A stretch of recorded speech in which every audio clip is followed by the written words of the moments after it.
Anies kasih kriteria 3, saya diskusi panjang dengan dia. Calon wakil presiden pertama, dia harus menyumbang suara, tambahan suara elektabilitas. Artinya Anies tahu bahwa suaranya nggak cukup. Sinyal pertama itu. Nanti kita bahas tuh.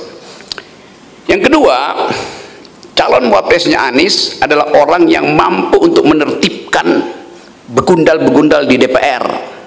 Dia udah bayangkan bahwa kalaupun dia menang, DPR itu nggak akan dia kuasai, masih akan dikuasai oleh petahana. Kira-kira begitu jalan pikirannya tuh. Harus mampu menstabilkan politik parlemen, kan itu kan. Artinya dia tahu dia akan.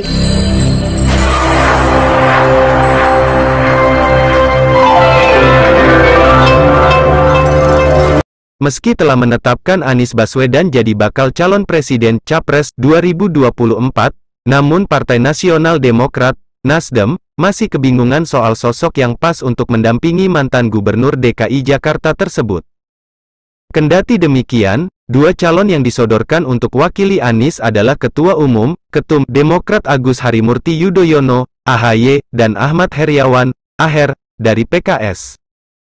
Dua nama tersebut, menurut pengamat sekaligus akademisi Rocky Gerung, tetap belum cukup untuk membantu Anies jika kelak menjadi presiden.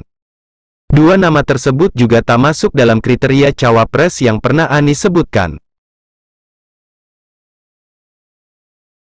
Rocky malah menyebutkan bahwa sosok yang lengkap adalah Menko Luhut Binsar Panjaitan LBP alias Opung Luhut. Anies masih kesulitan kalau mau cari wapres yang kriterianya elektabilitas mampu, wapresnya bisa kendalikan ugal-ugalan di DPR, dan ketiga mesti berpengalaman di pemerintah, ujar Rocky. Semua calon yang dibayangkan dari AHY hingga AHER tidak masuk hitungan, yang masuk hitungan ya LBP, imbuhnya. Menurutnya, dari kriteria yang disebutkan Anies, Luhut menjadi sosok yang bisa memenuhi. Pak Luhut mengerti pemerintahan, mampu mengendalikan koboi di DPR, bisa menaikkan elektabilitas non-muslim, dan punya uang, kata Rocky. Admin berpendapat, apa yang dikatakan Rocky Gerung itu ada benarnya. Luhut yang saat ini menjabat sebagai menteri dan sering juga orang menyebutnya Perdana Menteri memang mengerti pemerintahan. Ya, namanya juga menteri pasti mengerti pemerintahan. Kemudian kata Rocky Gerung, Luhut mampu menundukkan para begundal di Senayan, artinya Luhut berhasil membuat partai-partai bertekuk lutut mendukung Jokowi. Selain itu Luhut punya duit, ya memang benar, karena Luhut pengusaha. Namun satu hal yang Rocky Gerung kurang serius tentang Luhut ini. Rocky mengatakan bahwa Luhut bisa menambah suara jika jadi cawapres Anies. Belum tentu, karena pendukung Anies tidak mungkin lupa pengalaman di Jakarta. Begitu Jokowi jadi presiden maka naiklah Ahok menggantikan Jokowi sebagai gubernur DKI.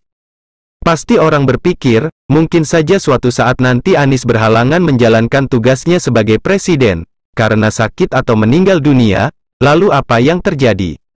Luhutlah yang menggantikan Anies. Oleh karena itu pendukung Anies berpikir ulang apabila Anies dipasangkan dengan Luhut Binsar Panjaitan. Jadi kesimpulan admin, pendapat Rocky Gerung itu merupakan sebuah jebakan untuk mengacaukan keadaan.